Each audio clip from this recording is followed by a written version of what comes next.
السلام عليكم. جمعة مباركة. أكلمكم أنا الساعة 11 الصبح قبل صلاة الجمعة. الحمد لله رب العالمين، ربنا كريم. قدرت إن أنا أخلص جزء من أهدافي اليومية الحمد لله، ما بين حفظ إنجليزي وما بين أذكار وما بين فطار وكده وكم حاجة كده الواحد كان بيستمتع بيها دايما وهو بيعملها على مدار اليوم بتاعه. اللي أنا عايز أقوله إن أنا في نعمة كبيرة جدا. النعمة دي هو إن أنا لما ببدأ يومي بدري جدا، يومي بدري جدا، إن هو أنا النهاردة صاحي الساعة 7. قدرت أعمل كام حاجة كده مع بعض، وفي نفس الوقت لسه الجمعة ما أذنتش ولسه معايا وقت، لسه معايا وقت كتير.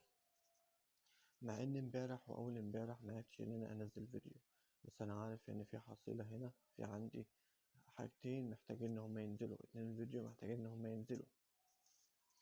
بعدين أنا في الفترة اللي جاية ديت علشان شغلي تخصصي في مجال التكييف، فكنت بفكر إن أنا أشارك بمحتوى أو معلومات تخص المجال بتاعي، لعل وعسى حد يستفاد منها لغرض ما، لعل وعسى حد يستفاد منها في معلومة. فبفكر كده أعمل مجموعة فيديوهات لها علاقة بالمجال، بجانب طبعا الفيديوهات اللي أنا بنزلها، بجانب طبعا الإنجليزي اللي أنا بتعلمه، بجانب طبعا الأغاني اللي أنا بسجلها. فالله المستعان، ربنا ييسر كده الحال، لأن الفترة اللي جاية إن شاء الله الواحد محتاج إن هو يسعى كويس أوي على نفسه عشان يقدر يسيب حاجة لغيره. السلام عليكم.